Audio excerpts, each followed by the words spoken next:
loud and cruel were the ravens' cries that feasted on the field, saying backwater cold and clear will never clean your wound.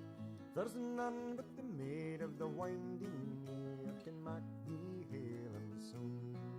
So course well, my brindled hounds, and fetch me the mountain hare, whose coat is as grey as the west water, or as white as the lily fair, who said green moss and heather bands will never stanch in the flood.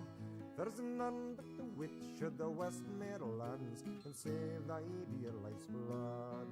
So turn, turn your stallion's head till his red mane flies in the wind, and the rider o'er the moon gaze by, and the bright star falls behind. And clear was in the pale moon when his shadow passed him by, and below the hill was the brightest star when he heard the hullet cry, saying, why do you ride this way, and wherefore come ye here?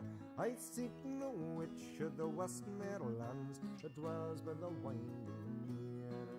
Then fly free, your good grey hawk, to gather the golden rod, and face your horse into the clouds above yon gay green wood. And it's weary by us water, and the misty brake fern way, till through the cleft of the Kirkston Pass the winding water lay. He said, lie down, my brindled hounds, and rest, my good grey hawk, and thee, my steed, may graze thy fill, for I must dismount and walk. But come when you hear my horn, and answer swift in the call, for I fear ere the sun shall arise this morn, you may serve me best of all. And down to the water's brim is a borne round shield, and the golden rod he has cast in to see what the lake might yield. And what rose she from the lake, and a fastened frigate she, one half the form of a maiden fair, with a jet black mare's body, and her loud, long and shrill he blew, and a steed was by his side. High overhead his grey hawk flew, and swiftly he did ride, saying a course so well, my brindled hounds, and fetch me the jet black mare. Stoop and strike, my good grey hawk, and bring me the maiden fair. She said, pray sheath thy silvery sword, lay down thy rowan shield, for I see by the briny blood that flows, you've been wounded in the field. And she stood in a gown of the velvet blue, bound round with a silver chain. She's kissed his pale lips ancient twice, and 3 times round again. And she's bound his older with a golden rod, full fast in her arms he lay. And he has risen hale and soon, with the sun high in the day. She said, ride with your brindled hounds at heel, and your good grey hawk in hand. There's name could harm a knight who has lain with the witch of the Westmorelands. Welcome, my friends. It's a good song by Archie Fisher to start the stream off with. I think I'll start off every stream with a different song, a different kind of intro. And today I chose to start it off with Archie Fisher. I like this song a lot. Stan Rogers actually did a version of this song, and it's pretty good. It's pretty good, but I prefer Archie Fisher's version, to be honest. So today I'm actually going to start the stream with an ancient ancient web game here. I'm going to play a little mini putt just for fun. And after that, there are a couple of videos that I'll watch with you guys related to COVID. And someone's saying, turn up my volume. Let's see. Is this better? Can you hear me more? How's the volume now?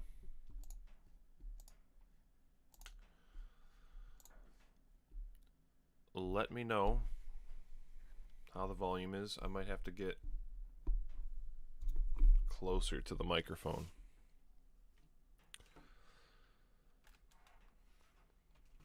Better volume. Okay, good. So, play a little mini putt. In middle school, I played this exact version of mini putt on, I think it was miniclip.com. And me and my friends were extremely competitive about this game. So I'm going to play a little bit of this while people start joining and, viewing the stream. After that, in the last stream, I mentioned and I showed you a picture book, Life's Picture History of World War II.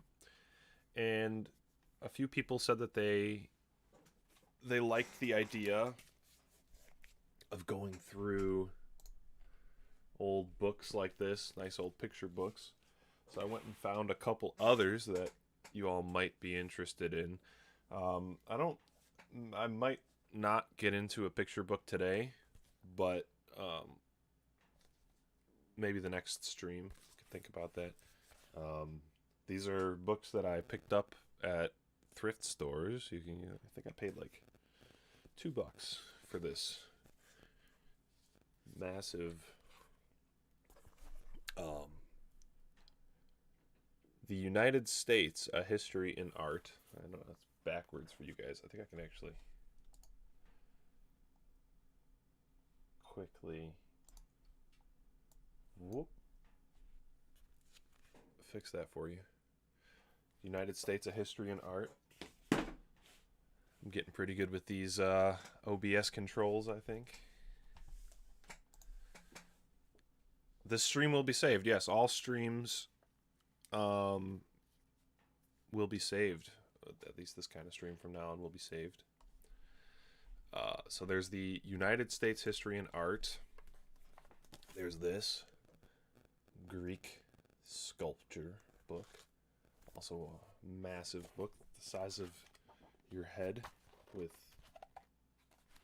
a whole lot of really nice images that I've never seen before. And I took when I was at college, I took a class on Greek art and architecture, and there's a ton of stuff that I've never seen before. It's amazing how much there is and how much has survived since that period, and really how hard it is to find good quality photos of a lot of it. And so this book I am happy to have. We might be able to go through that at some point. Then, oh, this is a big one. Oh baby, you could exercise with this one. Look at the thickness, the weight of this Michelangelo art picture book. This thing, and it has really high quality images in it. So perhaps we can go through this at some point. Another big boy here, Rembrandt. Also filled with high quality reprints of Rembrandt's works. Rembrandt, actually, he is one of my favorite artists. And I say it like that because he's still one of my favorite artists, despite the fact that some research that I've done has led me to believe there is a distinct possibility that Rembrandt was a crypto you-know-who. It's possible. There's reason to believe it. I'm not just pulling that out of my butt. I'm not the only one who said that. And we might get into that at some point, but it doesn't take away from the fact that he was a damn good artist, and some of his subject matter was pretty cool. So there's Rembrandt, and the last one I have here is Frederick Remington. One of my favorite American artists who did a lot of really cool pictures of the Wild West here in America. Cowboys versus Indians type shit. And I like his style a lot. He was also a sculptor. He did really cool bronze casts that they have at the Chicago Art Institute. But he's got a really cool style. There are these nice big fold out pages. And at some point we can go through these and discuss the pictures and read a little bit about them. And I think Remington was a great American artist. So those are some options. Depending on popular demand, we can get into some of those books. And I'm actually going to flip the camera back around because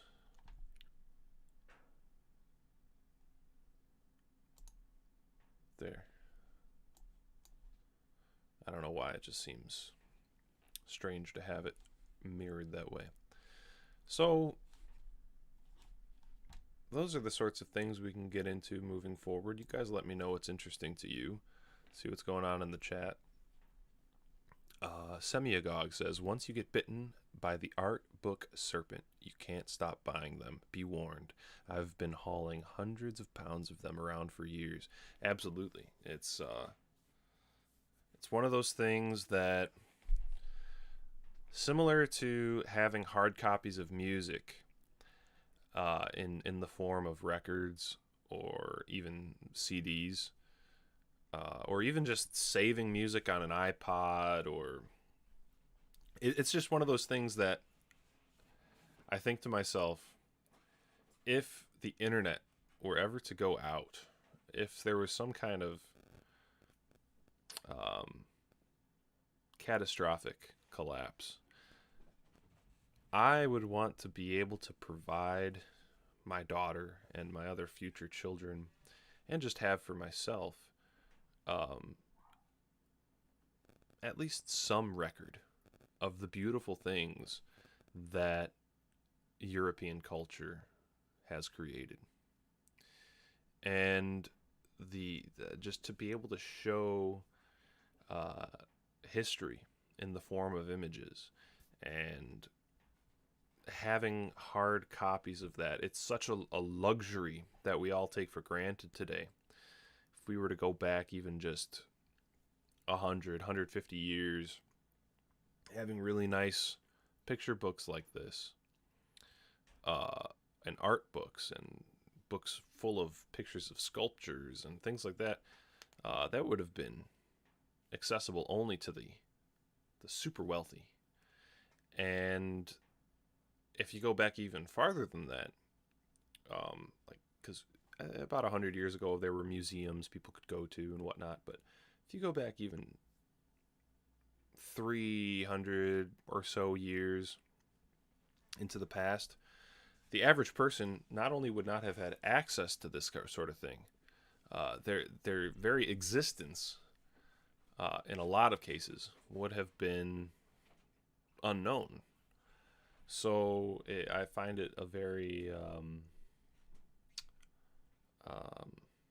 almost aristocratic privilege that we have in the modern age to have things like hard copies of art books and pictures of Greek sculptures, or hard copies of the works of Aristotle, or the poems of Milton, or the you know, these sorts of things, the writings of Cicero, or I'm looking at my bookshelf here, the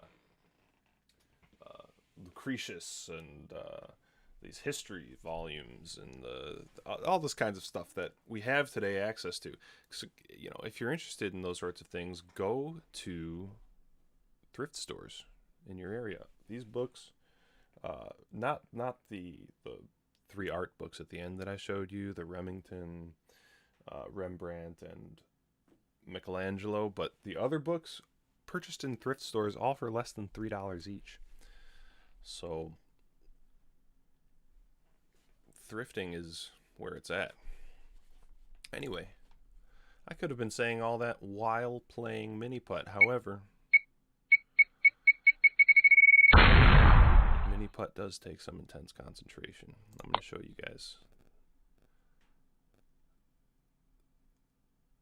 I used to be able to get a hole-in-one for almost every single hole in this game. Oh, I gotta restart now. I want to restart now. That's embarrassing. That is just embarrassing. I'm sorry, my friends.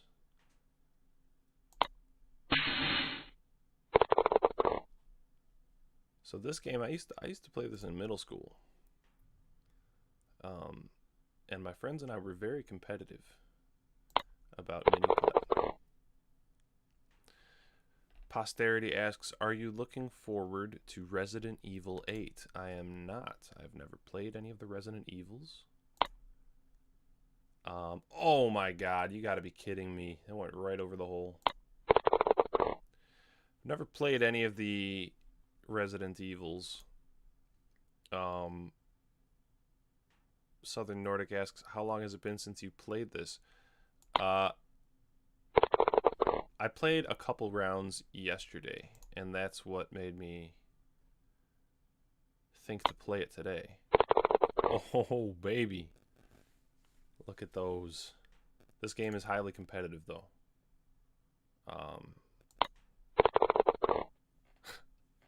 Ever play RuneScape? I have. That's another game I have never played. When I was younger and into MMOs, oh no, that was a blunder. Another game that I would like to play is if you guys want to play some chess with me, that would be fun. But when I was younger and into MMOs, the only MMOs that I played were World of Warcraft. And for a while, I played a game called Silk Road Online, which is the most grindy MMO to ever exist.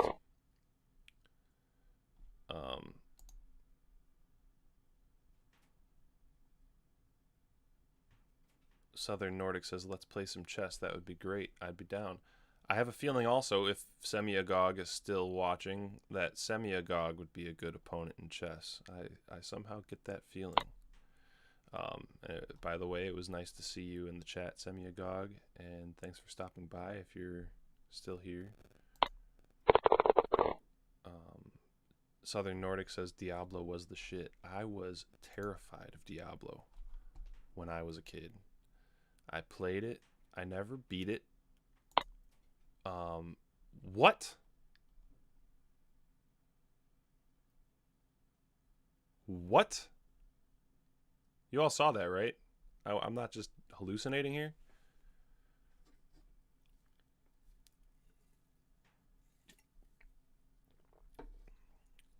I don't know what to do. I'm stuck here. Backgammon is a game I've never played, Semiagog.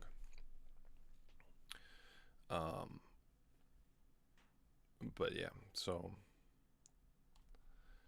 what do I do here, fellas? I'm stuck here. Oh no. Oh, no, no, no. What the hell? It's over.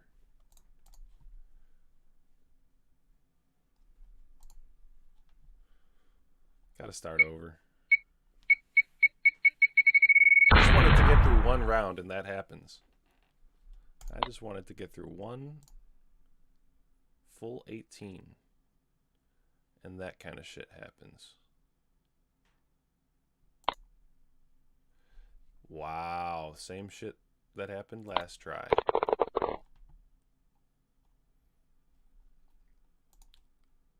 I am disgusted with myself.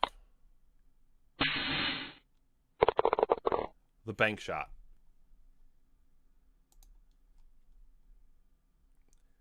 Playable character says, do you still follow any of Spherage's dietary advice? I don't know if he's asking me in particular, but I have never followed Spherage's dietary advice. I always thought that he was an interesting person. On Millennial, I said to look into raw meat. What I do with my meat, when I do eat meat, is sear it, and it's pretty much raw on the inside when I sear my steak. But raw milk, yes, absolutely. Oh God, see, now I'm distracted thinking about raw meat and milk.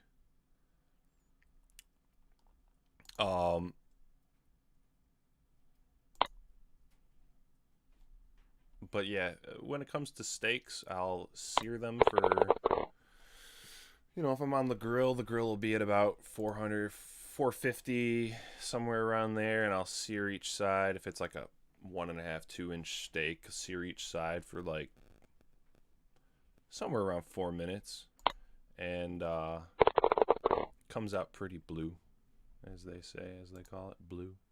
It's quite rare on the inside, and it's just melts in your mouth with that kind of a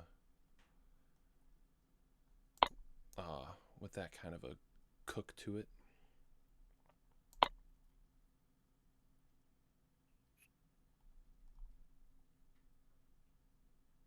But yeah, when it comes to Sphirage,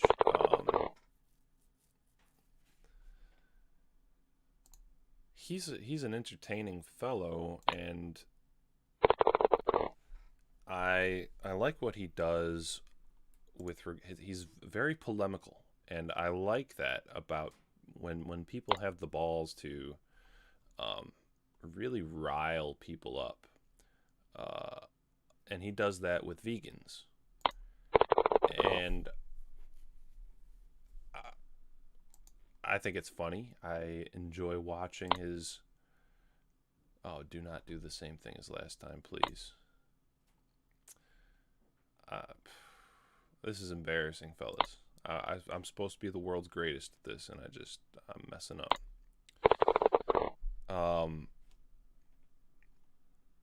So he riles up the vegans and the vegetarians and whatnot, and that's pretty entertaining to me. And so that's kind of what I know him from. But I also know that he... Oh, no. I also know that he has promoted some really wacky shit, like sun gazing. And I know that there are a few people in my audience who get into stuff like eating what they call high meat, high liver, and basically it's meat that has been meat that has been let to rot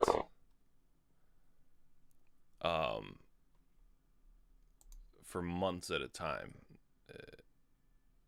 if I'm not mistaken, and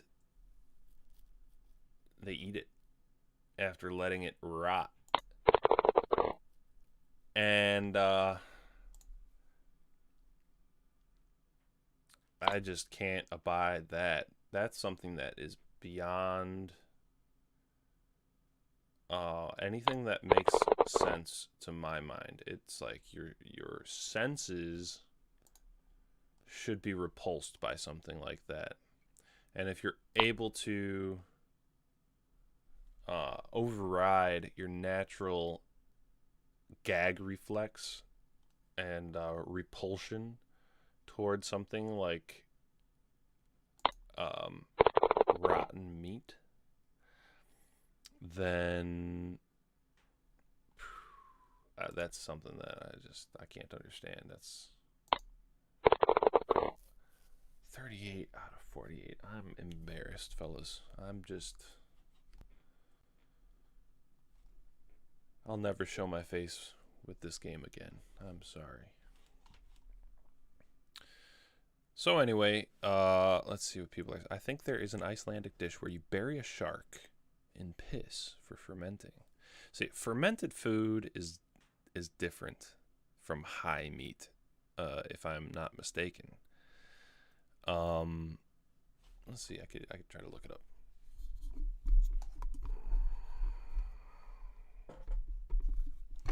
Let's see what they say about high meat.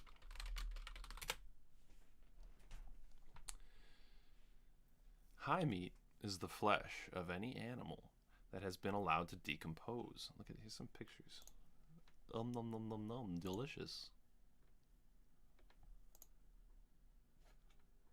Wow, that looks tasty. Very appetizing. This is completely different from fermentation.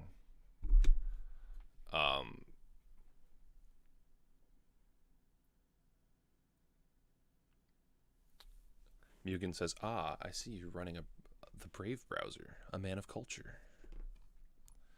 I see you are a man of culture."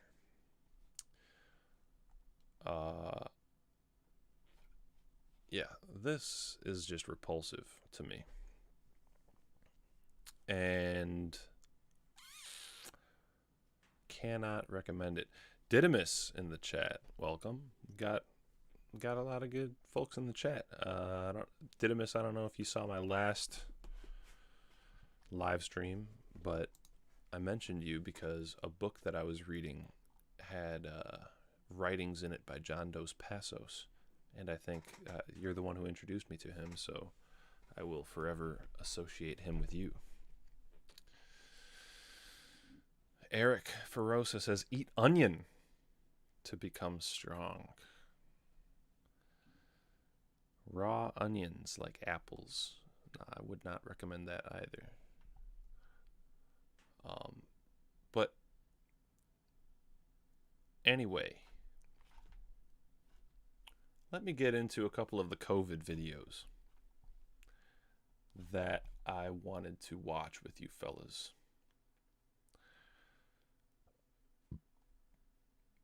Here's the first one. This was on my recommended feed.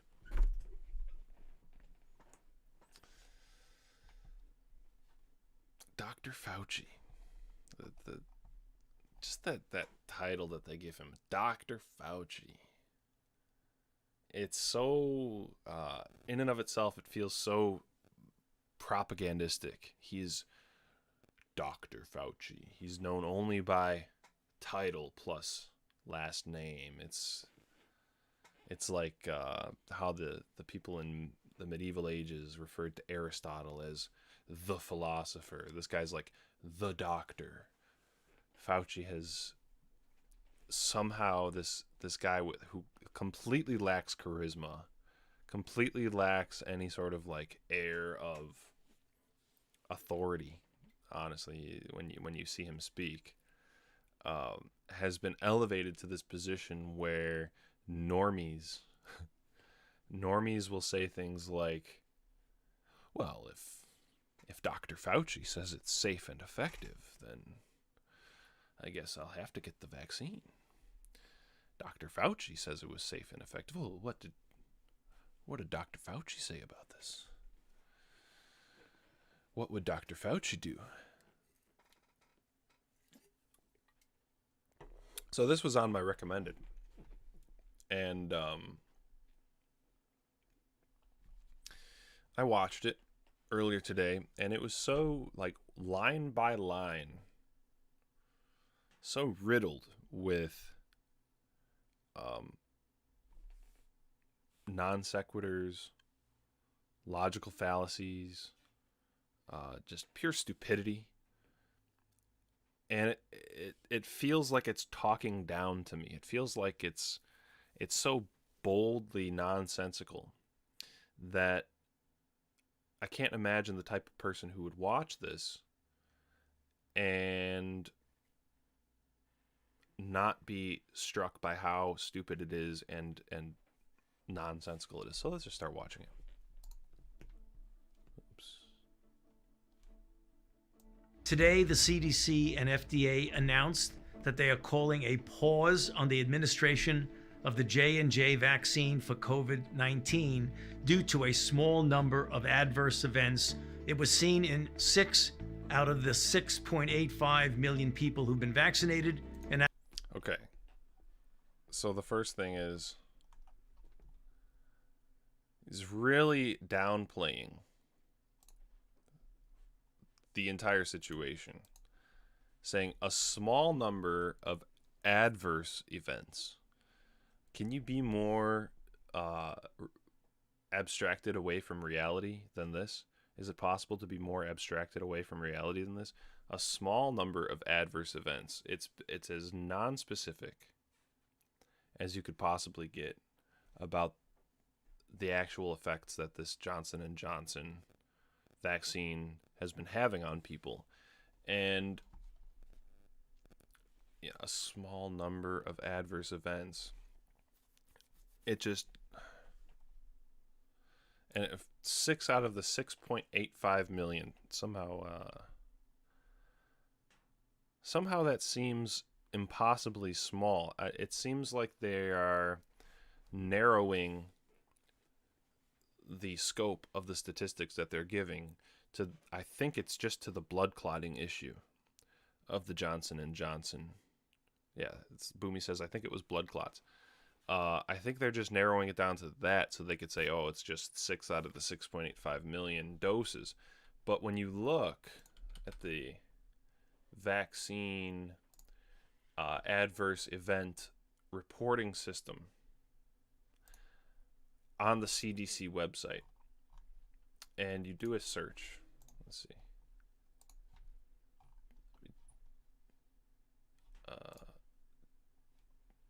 And you do this by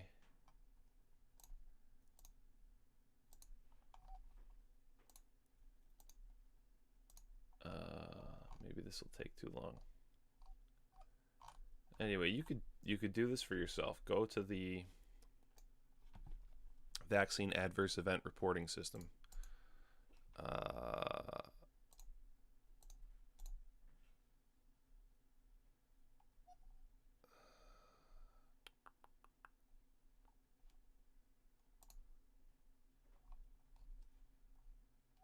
Maybe I can do it.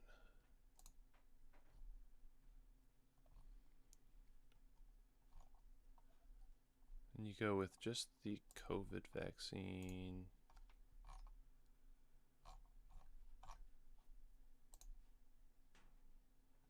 So here, and these are self-reports. But apparently there have been over 2,000, and I think this number is smaller than other places that I've seen it reported, but 2,000 reports of death from the COVID-19 vaccines. That's death. So other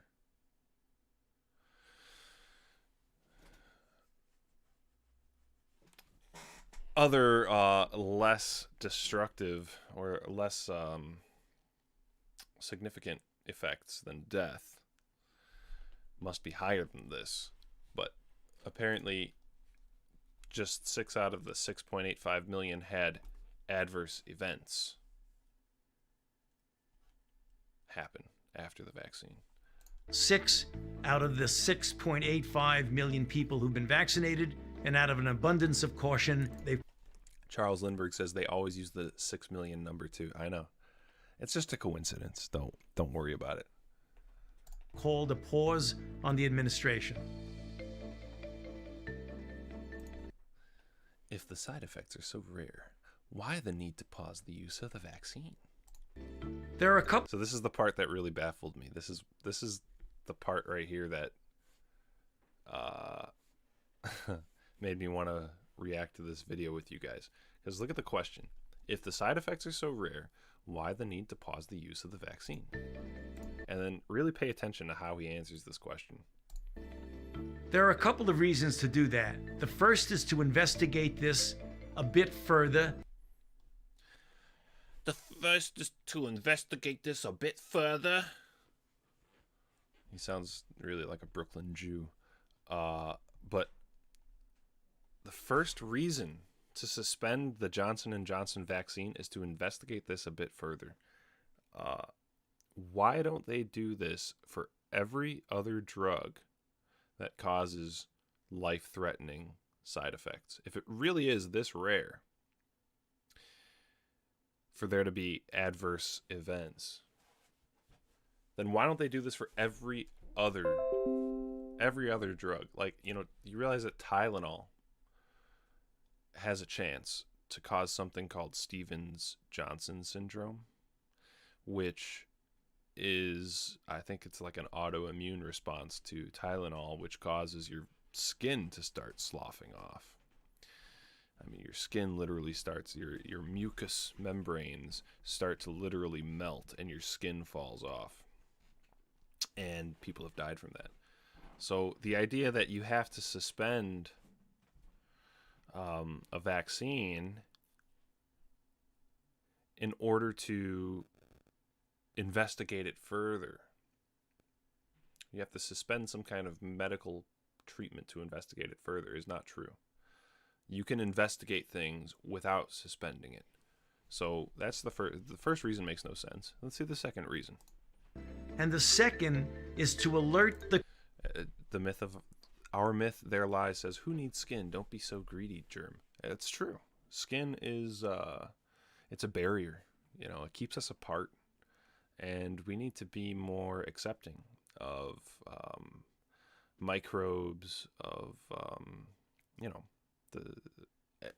the rest of the universe. We need to accept the rest of the universe, and having this skin, this barrier, this boundary that separates us is gosh, that's really,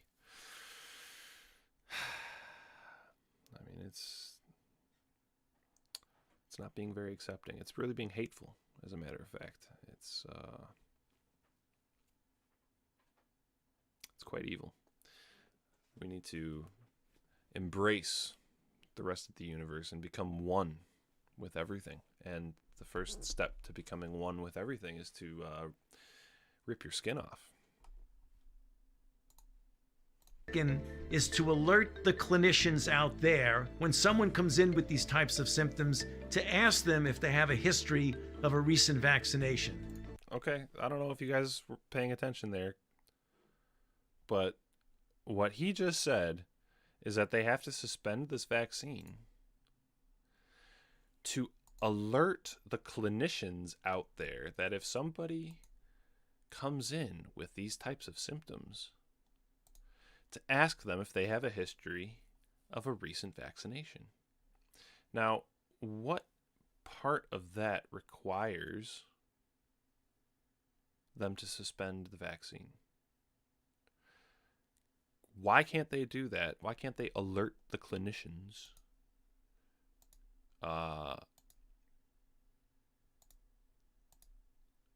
about these symptoms without suspending the vaccine? It makes no sense whatsoever.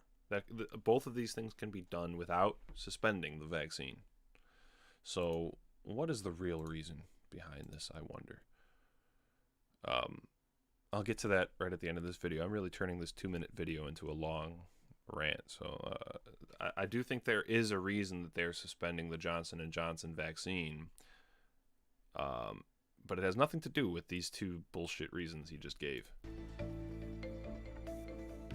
The people who've already gotten the vaccine should not be worried because, as I mentioned, this is a very rare event, 1 in more than 1 million individuals. The J&J vaccine has been shown in clinical trials to be highly efficacious What we're talking about now has nothing to do with the efficacy of the vaccine.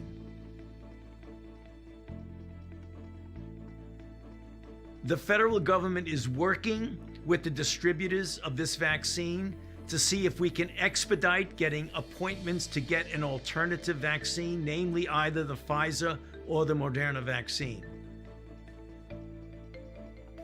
Over 120 million. Okay, this is the big point here. This, I think, is the crux of why they're doing this with the Johnson & Johnson vaccine. Over 120 million. That's a third, a solid third of the United States have gotten vaccines. But how many got it from the Johnson & Johnson? Million people have received at least one dose of the vaccines. Out of that 120 million, only a small proportion, 6.85 million, are J&J. Okay, all the rest, only 6.85 million or whatever, got the Johnson & Johnson. All the rest are Moderna and Pfizer. The vast majority of vaccinations and the biggest producers of vaccines are are Moderna and Pfizer. Johnson & Johnson is basically a drop in the bucket.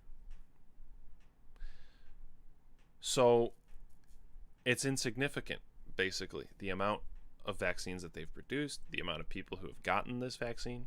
All the rest are either Moderna and Pfizer. There have been no signals that there's any concern about adverse events among those tens of millions of people. So this is why I think they're doing it. The Johnson & Johnson vaccine is meant to be essentially a scapegoat. They have this tiny fraction of the vaccines that are produced under the Johnson & Johnson label. In order to bring that to the market, say, oh, this vaccine has had some just a very small number of adverse events, and we're going to, he says here, absolutely you should get vaccinated. The danger of COVID-19 as a disease clearly overwhelmingly outstrips any risk of an adverse event from a vaccine.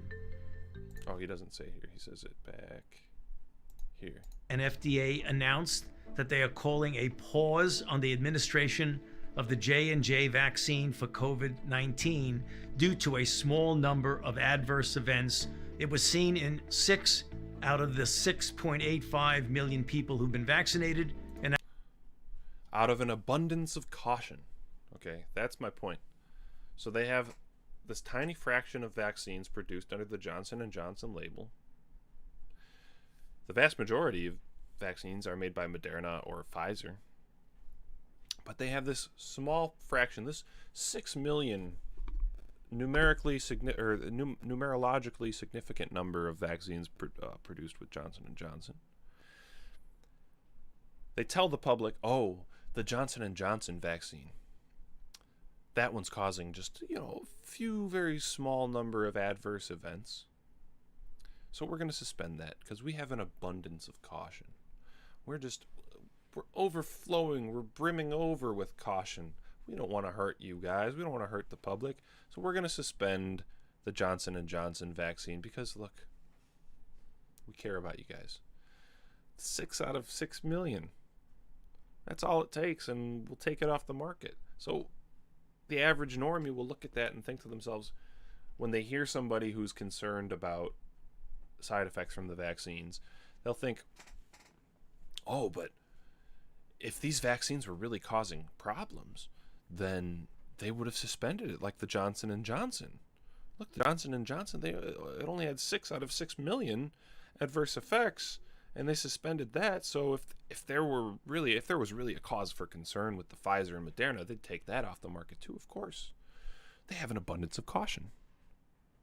They're overflowing with peace and love and generosity in their hearts. This Dr. Fauci, he's like Santa Claus. He's like Jesus Christ. He cares about me. So that's why I think they're doing this with the Johnson & Johnson. And that's why when he says this, there have been no signals that there's any concern about adverse events among those tens of millions of people. If you look, like I've already said, look at the adverse events reporting system on the CDC website, and there are more adverse events that have been reported in the last 3 months than I think in like the past years of other vaccines. These COVID vaccines have gotten more adverse events and more deaths reported as adverse events. The most euphemistic way of putting harmful side effects, adverse events. It's really amazing the euphemisms that they're able to come up with these days. Adverse events. But there are more that have happened from the COVID-19 vaccine than any other vaccine. And at least that I've been able to see. Look into it yourself, okay? So that's what I have to say about this video. Let's see, then there's one other video, I believe. Here. If I'm young and healthy, why do I need the COVID vaccine? This video almost feels like a response to one of FedEx Me Your Drugs interview videos where he's in sort of a black area,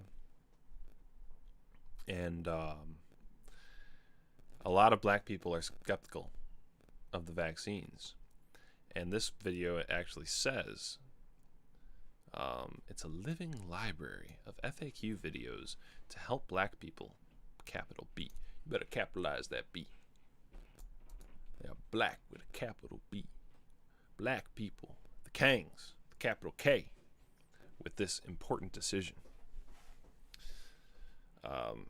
So this video is specifically targeted toward the black population.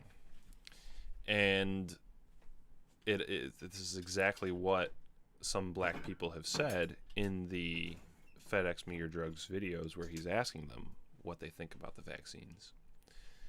So they say, if I'm young, if I'm healthy, why would I take something that might make me sick? I'm not sick.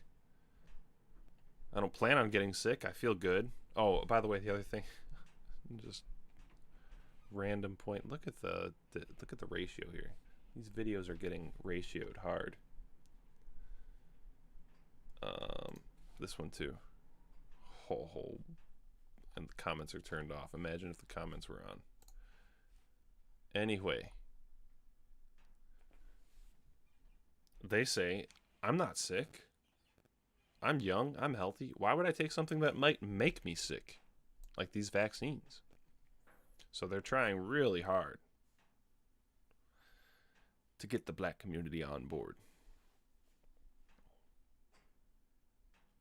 Which reminds me, my wife, because we're planning on going to Canada, and my wife was worried about them requiring a vaccine passport where you have to prove that you have a vaccine to get into Canada.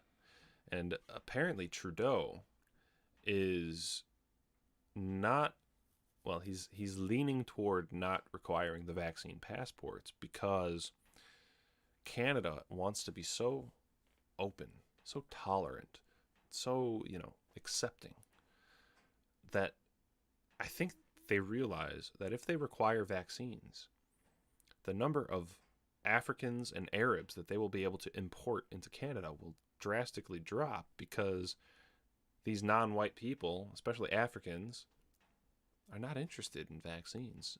They're not interested in getting this experimental jab. But anyway, let's see what the government has to say to the capital B black community.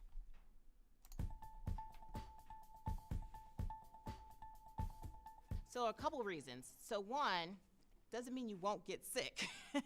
So younger people can get sick. Younger people can have what we call morbidity or lasting illness. They may not die from it, but they may have ongoing lung problems or neurologic problems or other things like that.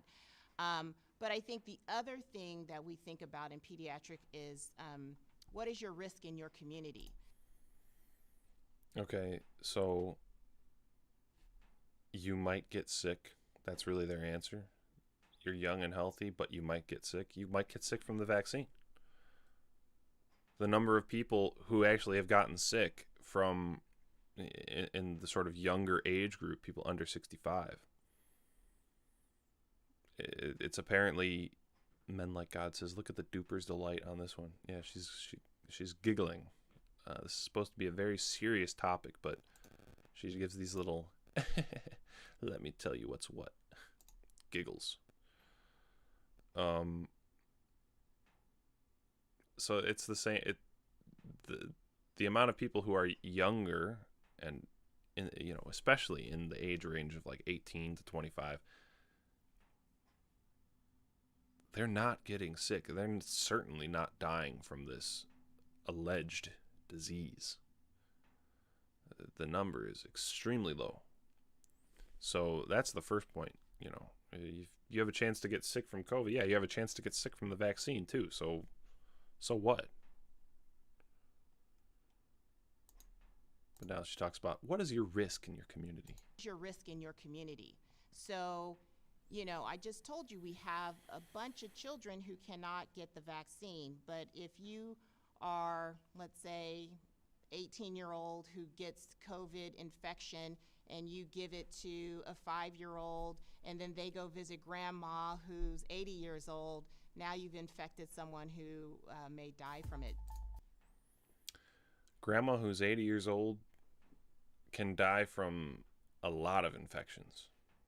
Grandma who's 80 years old can die from a bad flu. This has always been the case throughout all of human history. And this is something that,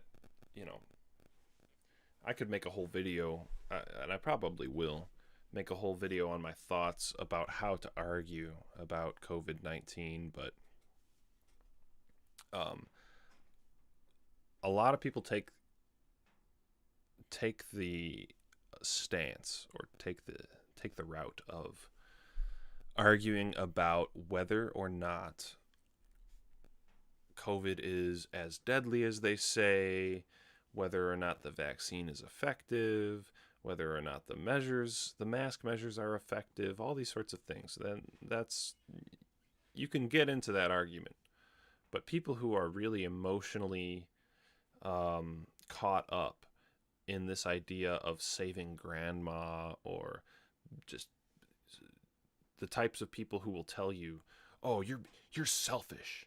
You're selfish if you don't want to wear a mask. Those types of people, the real social trendy type people. There's really no arguing the facts with those sorts of people. And I think what I would do if I was in an argument with a person like that is I would make it very clear that my stance is not based on the question of whether or not COVID is as deadly as they say, whether the lockdowns, the mitigation measures, the vaccines are as effective as they say. My stance has nothing to do with that. Ultimately, my stance boils down to a different perspective on the concept of dignity and the concept of what it is morally, essentially what our moral codes are. Our morals are different fundamentally. And I think that it is more dignified. Life is more dignified when we aren't constantly fussing, worrying, paranoid, and looking for this panacea, this cure-all, this vaccine, this ultimate cure for all disease. And life is better when we accept that something like disease is actually a good thing in the long run. And, the only person I could tell you that I might reference here is Nietzsche. I mean, it's people. A lot of people don't take Nietzsche seriously, but I agree with his ideas about the aristocratic valuation of morals, and the idea that what doesn't kill us makes us stronger, and that over the long term, diseases that take out the weaker people with weaker immune systems, in the long run, it's better for humanity. And that if we have everyone on this life support forever, ultimately it's going to just weaken us to the point where we are decrepit and we are dependent on this life support. And as much as I don't want my grandparents to die, I don't want my wife or daughter to die. I don't want anyone I love to die. I don't want any of you guys watching this to die. Of course I don't. But at the same time, I think it's more dignified for us to live a life where we aren't on this life support forever. And hey, what's up, William Runner? What's up? Long time no see. But yeah, I don't want to live in that kind of world where everyone's afraid of this and everyone's getting booster shots every year. And, you know, it's better in the long run for us to just accept that this is nature and that the strong are the ones who should survive. And unfortunately, it's better for us in the long run when the weak are sort of weeded out. And it's more dignified. So I'm sure there are people out there who think that sounds really harsh and think that, you know, they would screech about how selfish I am or whatever. But I think those people are the selfish ones, because it's like I've tweeted about this before. It's typically the ugliest, the fattest, the most unhealthy looking people who are the craziest about these COVID measures, these mitigation measures. So, yeah. We're coming up on an hour, and I have a couple more things that I'll get into, and I'm going to take a short break. I'm going to play you guys another song, and then I will be back when the song is over.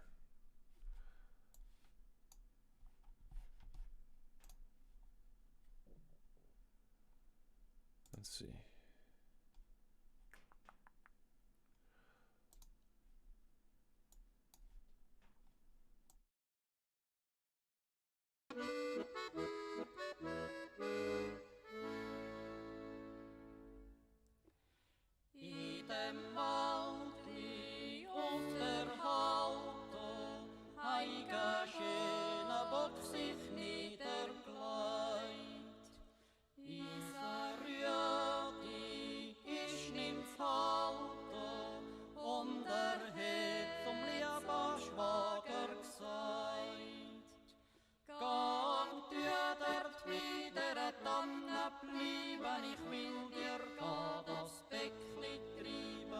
Weidmanns Heil, selbst viel Glück hat oder Bier.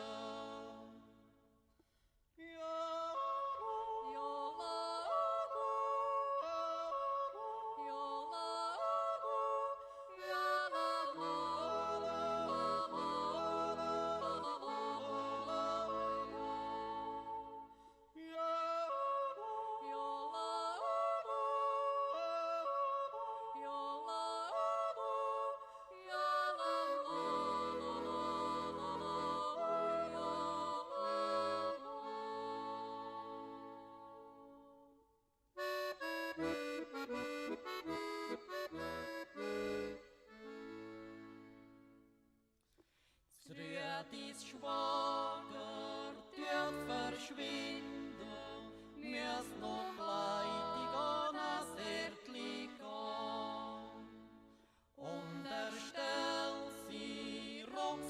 Kinder an es Stüt der stotzigs Bärtli an. Der rührt die Tür, bis Brünns erblicken und will dem Kopf grad eine zwicken. Weit man's Heil, selbst viel Glück hat der Bier.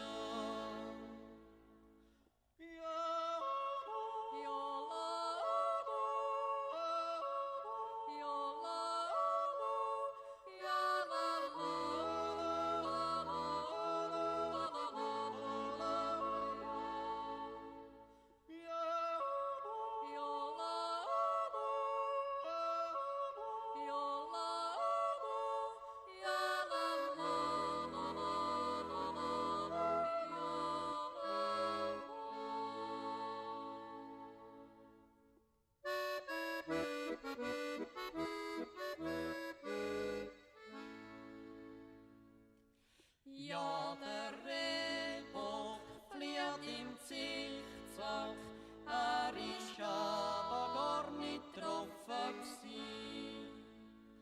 Da der Viersetzt schwangers Rucksack, wie ein riesengroßes Loch sieht drin.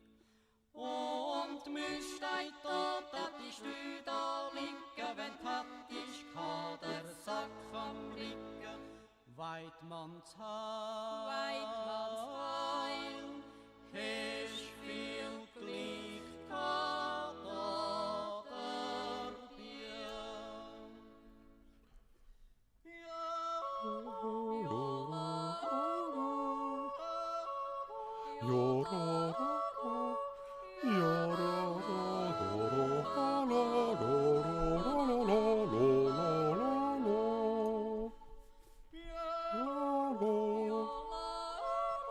I am back.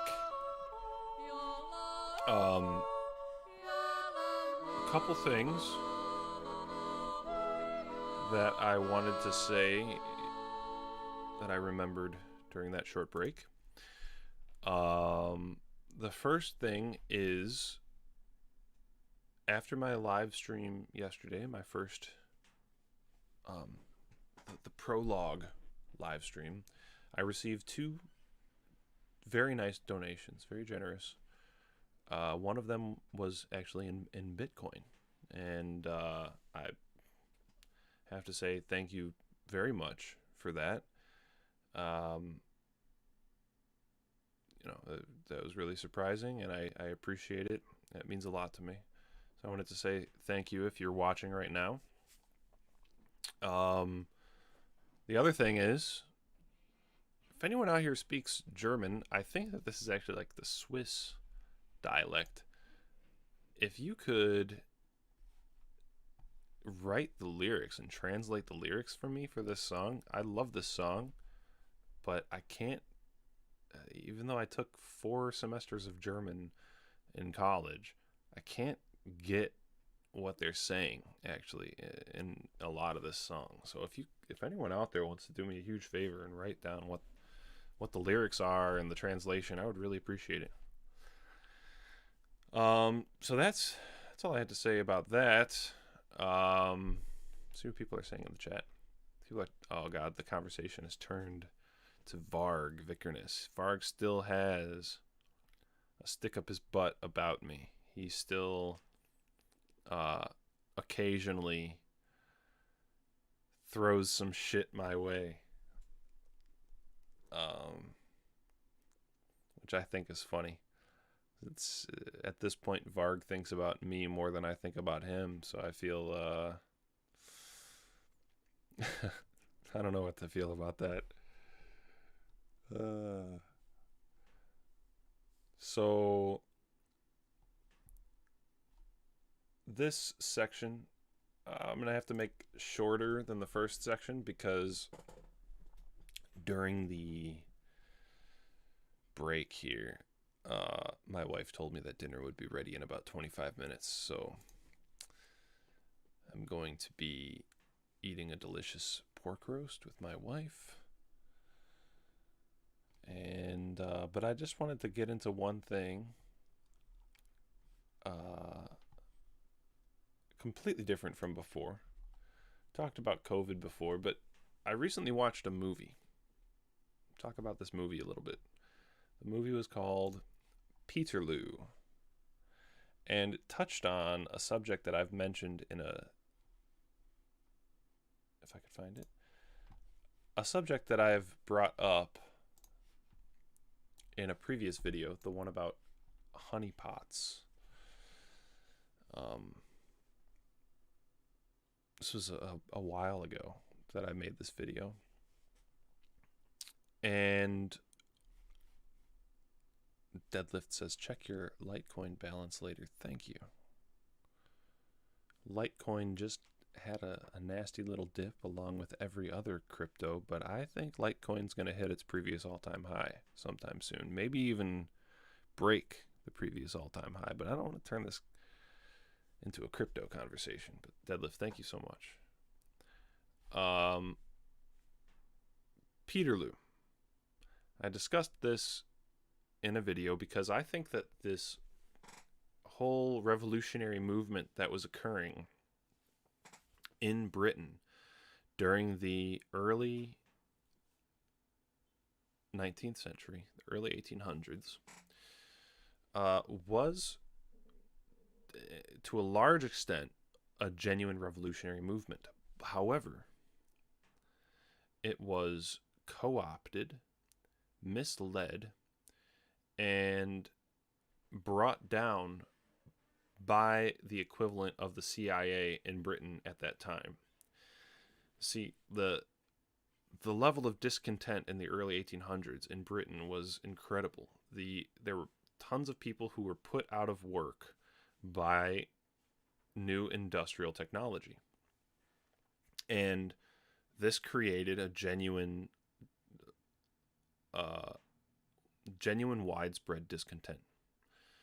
And this movie gets into it a little bit. It kind of makes it, they kind of, I think, misdirect a little bit in a few places and try to make it about these unfair laws, which did exist, laws that prohibited the importation of corn or other, corn, I think at that time was just a word for grains that made bread. So they restricted the importation of grains at a time when grain was becoming extremely expensive due to the Napoleonic Wars, I believe. And the war ended, so a bunch of soldiers came back home and couldn't find work, and so they made it kind of about the war and kind of about these laws, but in general, the enclosure period happened slightly before this, yes, and to some extent during this time as well. But I think in a lot of this movie, they didn't get into the real driver of this discontent, which was industrialization and urbanization. And that trend in society at that time was not a natural sort of just random occurrence. It was something that was led by a small number of people. You can look up things like the Lunar Society of Birmingham. There was a small group of people, industrialists, scientists, business people, financiers, people in high positions of government. These people colluded, collaborated, and a small number of people were responsible for the Industrial Revolution and the way that it developed in Britain. And I'll just play this clip because they mention there's one sentence, I think, in this entire movie that betrays how important this industrialization was. And so what you're seeing here is Henry Hunt. This character is Henry Hunt. he's rolling in on his carriage to speak at St. Peter's Square in Manchester, I think it is. And so Henry Hunt is rolling through the crowd's cheering, everyone's clapping, and then you're going to see the scene cut to a group of people all in suits and top hats and looking fancy, and these people are the city authorities. We shall maintain our spirits!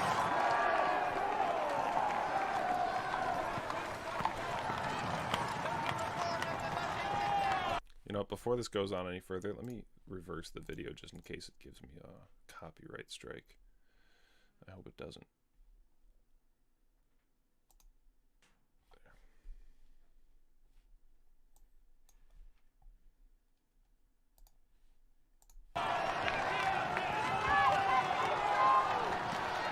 Primarily, our function is to observe.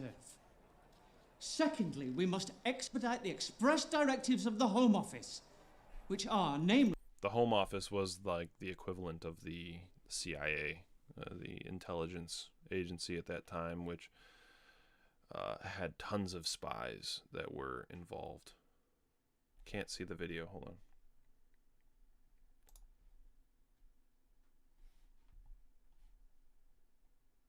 To allow... Huh, that's weird. Maybe if I refresh.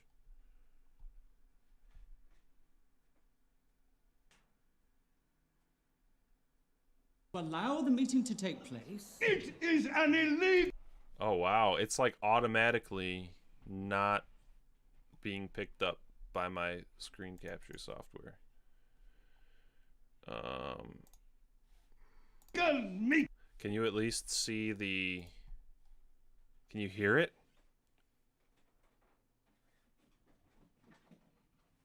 Okay, well, this is the best I could do.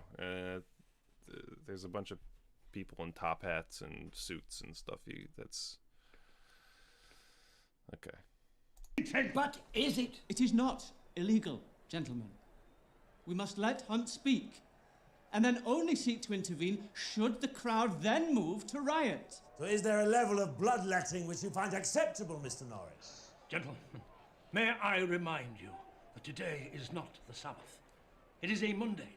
And Monday is a working day, and these idlers and sluggards should be at their toil. Aye, and what are they up to instead? The gates of hell are open night and day. Smooth the descent and easy is the way. Have you any idea how the introduction of the mechanical loom is... This is the line. Are open night and day. Smooth the descent and easy is the way. Have you any idea how the introduction of the mechanical loom has changed the life of this town? I have. Okay, that's the line. Have you any idea how the introduction of the mechanical loom has changed this town? I think this is like one of the only lines that really gets into how important the whole industrial process, the technological process was to this sort of political unrest. So it goes on, but that's the big point that I want to make, because guess who invented the mechanical loom?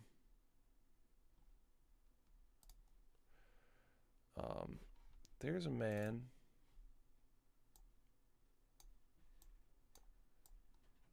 who is strangely not mentioned in this entire movie of Peterloo. You've got Henry Hunt, who was a speaker, but guess who else was supposed to be a main speaker at this event? A man called John Cartwright. And it's very strange that it's strange to me that John Cartwright was not mentioned in this entire Peterloo movie, because John Cartwright is known as the father of reform. Yet he's not a character in this movie. He's not even mentioned, even though he's supposed to speak. He's one of the two speakers, along with Henry Hunt, who is supposed to speak at the Peterloo massacre. John Cartwright, his brother, his younger brother, was the inventor of this mechanical loom, which to me is a very blatant conflict of interest. When your own brother is creating the mechanical loom that, as they say, is what caused the revolutionary change in towns like Manchester. How can you be a genuine friend of those people, a genuine advocate of the people who have been disaffected by this invention? To me, this really smacks of controlled opposition, of getting your own men, getting establishment men into positions of leadership, controlling the enemy, controlling the people who want to tear you down. John Cartwright was a naval officer, and a lot of intelligence agents come out of the Navy, historically speaking. Navies have they produce a lot of intelligence agents, it seems. So he was a commander of a ship, naval officer, came from a very well-to-do family, and he was involved in all kinds of, like, the corresponding society, and he initiated something called the Hampton Clubs, which were basically the kernels of a lot of these revolutionary groups. The Hampton Clubs were places where rebels and disaffected young men would come to congregate, and it was basically a way to, in my opinion, a way to control and direct that energy, that anti-establishment energy. And my wife just told me dinner's almost ready, so I'm going to wrap this up quickly. But here's the thing. So they don't mention they don't mention Cartwright at all in this Peterloo movie, even though Cartwright was invited to speak at the public rally in Manchester, but at the last minute he called off because he was unable to attend. He wasn't feeling up to it that day, and he just so happened to avoid this catastrophe, this unforeseeable catastrophe where people were murdered and the crowd was dispersed, and the cavalry charged on this crowd of people. The crowd was full of men, women, and children, unarmed, and he just so happened to catch a cold that day or something and decided not to come. So, there's a lot of weird stuff that happened in these events. I mean, if I had more time, I could get into things like how Hunt himself was involved at another mass meeting called the Spa Fields riots, which I think also had the same effect, where genuine radicals were sort of demoralized or arrested by a very anticlimactic show of force. I think these sorts of things, I could really get into the details of these things, but read into it yourself. It seems like events like the Spa Fields riots were pressure release events that were put together by the Home Office or by the establishment in order to safely release the energy of these young men and direct it into something that would be ineffective. And it's admitted in the historical records that there were people like William J. Oliver the spy, who worked as an agent provocateur to steer the young men, the genuine radicals, into situations where they would either be arrested or demoralized. So look into these sorts of people. John Oliver, look into the Pentrick Rising, which John Oliver was a part of. They decided to march because John Oliver gave them news that there was a revolutionary force heading from the north, which is completely fabricated. He just wanted to get them into a situation where the genuine radicals could be arrested. Other things like the Cato Street conspiracy, spies and agents of the establishment led genuine radicals into situations where they were trapped. It was just a police trap where they were arrested. So let's see what people are saying in the chat before I go.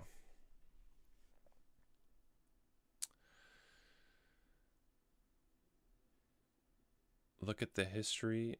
Babyface Nilsson says, look at the history of St. Kilda with reference to the current events. Curious. I will check that out. St. Kilda. Burger 1776 says, have you read about Lassos the eunuch? Look him up on Wikipedia. Very interesting situation. I'll check him out as well. Thanks for the suggestions. I will post again real quick before I go another link to the Discord. And if you all have topic suggestions, videos, articles, whatever you want me to get into on the next stream, post it in the Discord, tag me in the post, and I will try to get to it. I'm pretty active in the Discord. It's easy to get a hold of me. That's one thing I really want for these streams, is to be somebody who's reachable, somebody who, because I think a lot of, unfortunately, and I don't know if it's their choice or not, but I think a lot of people who do live streams or make YouTube content or have these kinds of shows, they maintain a distance between themselves and their audience.